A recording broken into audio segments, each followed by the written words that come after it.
저는 살도 안 쪘는데 왜 당뇨가 왔을까요? 마른 편이면 합병증 위험은 좀 덜하지 않나요? 마른 분들은 비만 당뇨가 더 위험하고 마른 당뇨는 상대적으로 안전할 거라고 생각합니다. 그런데 실제로는 마른 당뇨에서 특히 더 신경 써야 하는 부분이 있습니다. 이 차이는 바로 췌장의 힘, 즉 인슐린 분비 능력에 있습니다. 오늘 영상에서는 실제 3명의 환자 사례를 비교하면서 마른 당뇨가 왜 더 위험하고 어떻게 회복할 수 있는지 구체적으로 알려드릴게요.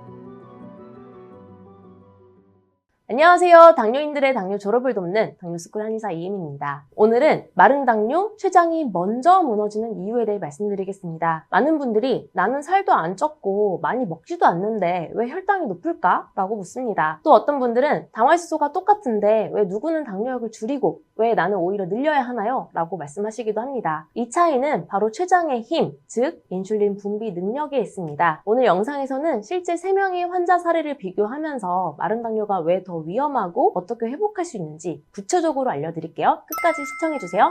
많은 분들이 당화혈소만 보고 당뇨 상태를 판단하지만 사실 이 수치만으로는 췌장의 건강을 알 수 없습니다. 당화혈소는 그저 지난 3개월간의 평균 혈당일 뿐 그 혈당을 유지하기 위해 췌장이 얼마나 혹사당했는지를 보여주지 않거든요. 실제 임상에서 보면 당화혈소가 비슷하더라도 인슐린 분비량인 C-펩타이드 수치가 2~3배 이상 차이 나는 경우가 흔합니다. 췌장의 실제 상태를 알려주는 지표는 바로 C-펩타이드, 즉 인슐린 분비량입니다. 이 수치가 낮을수록 췌장은 이미 지쳐있고 당뇨는 단순한 혈당 문제가 아니라 췌장 기능 저하로 진화하고 있는 형태입니다. 그렇기 때문에 혈당이 비슷하다고 해서 모두 같은 상태는 아닙니다. 누군가는 혈당을 억누르며 췌장을 혹사시키고 있고 또 누군가는 췌장을 쉬게 하며 회복시키고 있는 것이죠. 첫 번째 케이스입니다. 비만형 당뇨 환자이고요. 당화질소는 7.0% 그리고 C-펩타이드는 2.5로 높았습니다. 1 이상이기 때문에 인슐린은 충분히 만들어지고 있는데 세포가 그 인슐린을 받아들이지 못하는, 즉 인슐린 저항성이 높아서 발생한 당뇨입니다. 전형적인 E형 당뇨라고 생각하시면 되고요. 이런 분들은 췌장이 아직 살아있고 회복 가능성이 높습니다. 식습관 개선, 저녁 식사 후 3~4시간 금식, 유산소 운동, 체중 감량만으로도 혈당이 빠르게 안정됩니다. 한의학적으로는 습담형으로 분류하고요. 간의 열을 꺼트리고 소화기 습담을 빼는 처방을 위주로 씁니다. 두 번째는 마른 당뇨 환자입니다. 당화질소는 7.0%로 비슷했지만 C-펩타이드 수치는 0.4였습니다. 0.6 미만이면 1형으로 분류가 되기 때문에 인슐린이 거의 나오지 않는 상태입니다. 이분은 혈당을 낮추는 당뇨약을 계속 복용하고 있었지만 점점 더 피로하고 식사 후에도 혈당이 들쭉날쭉했습니다. 췌장 기능이 너무나 저하되었기 때문입니다. 혈당을 억누르는 치료만으로는 췌장을 회복시킬 수가 없는 것이죠. 실제로 이런 환자분들은 손끝이 차거나 손톱이 약해지거나 피로가 누적되어 잠을 깊이 자지 못하는 경우가 많습니다. 이는 췌장뿐 아니라 비장과 심장의 에너지가 동시에 떨어진 신호입니다. 이런 경우 치료의 핵심은 혈당이 아니라 췌장입니다. 췌장을 보호하고 다시 회복시키는 방향으로 접근해야 하는 것이죠. 인슐린 분비량이 정상 범위로 회복되지 않으면 혈당을 결코 안정시킬 수가 없습니다. 저는 췌장을 에너지를 만드는 공장이라고 설명드립니다. 공장이 멈췄는데 창고 재고만 조절한다고 문제가 해결되지 않겠죠? 공장을 다시 가동시켜야 하는 상황인 것이죠. 그리고 세 번째는 혼합형 당뇨인 경우입니다. 당화질소는 7.2% 그리고 C-펩타이드 수치는 0.7이 나왔는데요. 0.7이면 1.5형에 해당하는 수치입니다. 췌장이 약해지고 동시에 인슐린 저항성도 있는 복합형이라고 생각하시면 되겠어요. 이런 분들은 췌장의 인슐린 분비량이 높아져야 하고요. 동시에 인슐린 저항성도 개선되어야 합니다. 즉 췌장 기능이 회복되어 인슐린 분비량은 정상 범위로 늘어나고 인슐린 저항성은 낮아져야 진짜 개선이 일어납니다. 이 3명의 사례를 비교해보면 당화질소 수치는 비슷하더라도 마른 당뇨가 왜 더 위험한지 명확해집니다. 마른 체형은 지방이 적어서 췌장을 보호하는 완충망이 약하고요. 근육량이 적어서 혈당을 흡수하는 능력도 떨어집니다. 또한 마른 체형은 한의학적으로 소음인인 경우가 많은데요. 소음인은 사상체질 중 유독 소화 기능이 약하고 췌장 기능 또한 약하다 보니 선천적으로 인슐린 분비 기능도 떨어질 수 있습니다. 그런데다가 스트레스가 쌓이거나 수면이 부족하면 코르티솔이 과도하게 분비되어 인슐린 분비 세포가 더 쉽게 손상됩니다. 그래서 혈당은 높지 않아도 췌장은 먼저 무너지는 병이 마른 당뇨인 것이죠. 실제 한의원 데이터 데이터를 가지고 분석을 해봤는데요. 정말 충격적인 결과가 나왔습니다. 2024년 1월, 2월, 3월에 추진으로, 즉 한의원에 처음 오셨던 분들을 대상으로 내원한 분들의 C-펩타이드를 분석했는데요. 추진으로 오셨던 194명 중 BMI, 그리고 당화혈색소, C-펩타이드 이렇게 세 가지 검사를 모두 한 분들은 135명이어서 135명을 가지고 통계를 내봤습니다. 그랬더니 1형으로 분류된 분들의 BMI 평균은 18.6이었고요. 1.5형으로 분류된 분들의 BMI 평균은 20.3이었고요. 2형으로 분류된 분들의 BMI 평균은 23.1이었습니다. 이 통계에서 특별한 점을 혹시 발견하셨나요? 바로 1형은 BMI가 저체중에 해당하고요. 1.5형은 정상 체중, 2형은 과체중에 해당한다는 점인데요. 모두가 그런 건 아니지만 평균적으로 저체중인 당뇨인들은 인슐린 분비가 극도로 저하되어 1형일 가능성이 크고, 과체중인 당뇨인들은 인슐린 분비가 정상 범위로 잘 분비되어 2형일 가능성이 크고, 정상 체중인 당뇨인들은 그 사이에 있는 분들인데 1.5형일 가능성이 크다는 걸 알 수 있죠. 앞으로 더 살펴봐야겠지만 정말 유의미한 통계 결과이고, 앞으로 한국형 당뇨를 치료하고 접근할 때 꼭 고려해야 할 중요한 지점이라고 봅니다. 그렇다면 만약 췌장 기능이 저하되어 인슐린 분비가 적다면 어떻게 회복해야 할까요? 우선 췌장을 보호하는 대표적인 한약재로는 환기가 있습니다. 환기는 인슐린 분비 세포의 산화 손상을 줄이고요. 베타 세포의 회복을 돕습니다. 실제 연구에서도 환기는 항산화 효과와 인슐린 분비 자극 효과가 확인됐습니다. 그럼 환기를 어떻게 활용할 수 있을까요? 사실 환기는 약재로만 쓰이는 게 아니라 집에서도 차나 음식으로 쉽게 드실 수가 있습니다. 삼계탕 끓일 때 넣는 약재라서 익숙하실 텐데요. 그래도 가장 간단하게 먹는 방법은 환기차입니다. 환기차를 끓이실 때는 말린 환기 20g, 물 1리터를 기준으로 하시면 되고요. 처음에는 센 불로 끓이다가 끓기 시작하면 약불로 30분 정도 달여주세요. 그럼 노란빛이 돌면서 구수하고 은은한 단맛이 납니다. 이걸 하루에 두세 번, 식후나 오후 피로할 때 따뜻하게 마셔주면 췌장을 도와 피로를 줄이고 혈당 안정에도 도움을 줍니다. 생활 습관에서도 췌장을 지키는 세 가지 원칙이 있습니다. 첫째, 저녁 식사 후 3-4시간 금식과 숙면입니다. 밤에 너무 늦게 먹으면 췌장은 밤새 일을 하게 되어서 회복할 틈이 없습니다. 저녁 식사를 하고 3-4시간 정도는 반드시 금식을 한 후에 잠이 들고 7시간 이상 숙면을 취해야 합니다. 둘째, 단백질을 일정하게 섭취해야 합니다. 단백질을 너무 적게 먹으면 근육이 빠지고 오히려 췌장이 더 지칩니다. 셋째, 식후 20분 걷기입니다. 식후에 바로 20분만 걸어도 인슐린 감수성이 확 높아지고 혈당이 안정되니 췌장이 과도하게 일을 안 해도 됩니다. 췌장을 도와주는 것이죠. 추가로 스트레스 관리를 위해 명상이나 호흡법을 실천하면 코르티졸 수치를 낮춰 췌장 손상을 예방할 수 있습니다. 실제 치료 사례를 보면 더 확실합니다. C-펩타이드가, 즉 인슐린 분비량이 0.8이었던 마른 당뇨 환자가 6개월 동안 한약 치료와 생활 습관을 병행하면서 1.3으로 회복되었습니다. 당화혈색소도 7.2%에서 5.9%로 떨어졌습니다. 또 다른 비만형 환자는 인슐린 분비량은 유지한 채 체중만 줄이면서 당화혈색소가 8.1에서 6.2%로 낮아졌습니다. 이처럼 혈당 수치만 보는 것이 아니라 인슐린 분비량과 췌장 회복 정도를 함께 관리해야 진짜 회복이 일어납니다. 결국 당뇨는 혈당의 싸움이 아니라 췌장의 싸움입니다. 특히 마른 당뇨는 혈당보다 췌장을 먼저 살펴야 합니다. 췌장이 회복되지 않으면 당뇨약은 점점 더 늘어나고요. 합병증은 빨라질 수 있습니다. 당뇨스쿨에서는 인슐린 분비량 검사와 췌장 회복 치료를 통해 당뇨약을 줄이고 당뇨를 졸업한 사례들을 만들어가고 있습니다. 한약적 치료에 대해 궁금하거나 진료가 필요하다면 1644-5178로 문의주세요. 자세한 상담 도와드리겠습니다. 오늘 영상 세 줄로 요약할게요. 1. 실제 통계를 내보니 마른 체형의 경우 인슐린 분비가 더 적은 경우가 많다. 2. 췌장 기능이 떨어졌다면 오늘 말씀드린 5가지를 꼭 실천해보자. 3. 췌장 기능 회복을 돕는 환기차를 마셔보거나 필요하다면 한약적 치료를 고려해보자.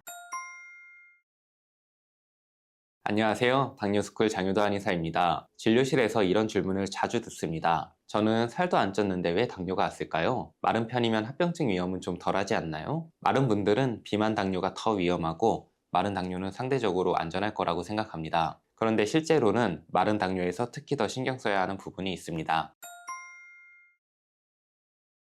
첫째, 마른 당뇨와 비만 당뇨는 원인이 다릅니다. 비만 당뇨는 보통 인슐린 저항성이 중심 문제입니다. 인슐린은 충분히 몸에서 만들어지지만 몸이 잘 반응하지 못하는 상태죠. 반면에 마른 당뇨는 인슐린 분비 능력 자체가 낮은 경우가 많습니다. 특히 동양인에서는 인슐린을 만드는 췌장 베타세포의 기능이 선천적으로 약하거나 당뇨 초기부터 인슐린 분비가 빠르게 떨어지는 경우가 많습니다. 이 차이 때문에 마른 당뇨는 혈당이 쉽게 오르내리고 혈당 변동성이 커지기 쉬운 특징을 가집니다. 둘째, 마른 당뇨에서 특히 중요한 문제는 근육량 감소입니다. 마른 당뇨에서는 처음부터 근육량이 적은 경우가 많아 근감소증이 혈당 조절을 어렵게 만드는 핵심 요인이 될 수 있습니다. 여기서 말하는 근감소증이란 단순히 살이 빠지는 것이 아니라 몸에서 혈당을 처리하는 근육의 양과 기능이 줄어드는 상태를 말합니다. 나이가 들면서 생길 수도 있지만 당뇨처럼 혈당 변동이 큰 상태가 오래 지속되면 생각보다 이른 시기에도 나타날 수 있습니다. 그 이유는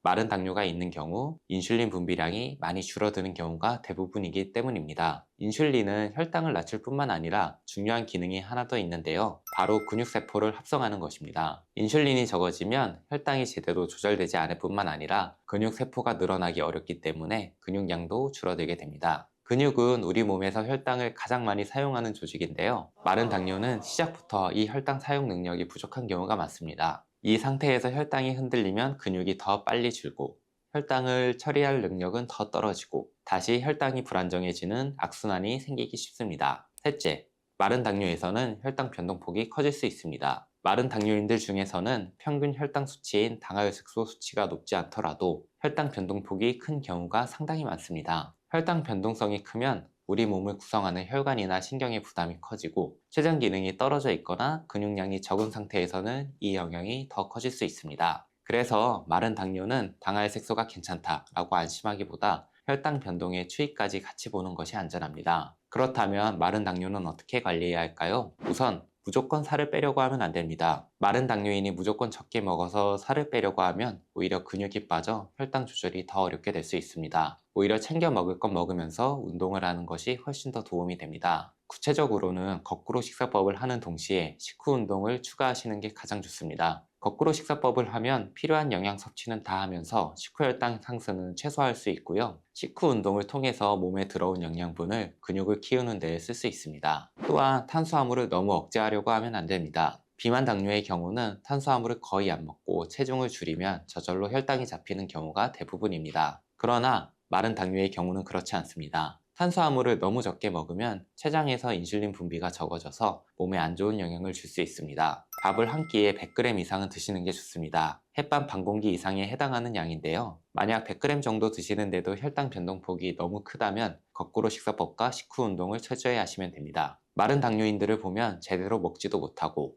제대로 쉬지도 못한 상태에서 힘들게 운동하면서 몸을 혹사시키는 경우가 많습니다. 혈당을 억지로 낮추려다가는 오히려 췌장 기능과 근육량이 더 줄어들 수 있습니다. 차라리 적당히 관리하시고 필요한 경우 진료를 받는 것이 더 도움이 됩니다. 진료 상담이 필요한 분들은 1644-5118로 연락 주시면 안내해 드리겠습니다. 오늘 영상 3줄 요약하겠습니다. 첫째, 마른 당뇨가 비만 당뇨보다 더 관리가 어렵고 합병증에 취약한 경우가 많다. 둘째, 마른 당뇨인은 근육량이 과도하게 줄어드는 경우가 많아 이를 주의해야 한다. 셋째, 거꾸로 식사법과 식후 운동을 하면서 건강하게 탄수화물 섭취를 하는 것이 마른 당뇨인에게 가장 좋다. 추가로 당뇨스쿨에서 당뇨에 도움이 될 수 있는 당뇨 편지를 무료로 발송해 드리고 있는데요. 관련 내용을 정리해서 매일 아침 9시에 7일간 문자로 보내드립니다. ARS 1877-8125로 전화를 걸어 전화 한 통으로도 간단하게 신청할 수 있고요. 아래에 있는 고정 댓글을 눌러 신청하실 수도 있습니다.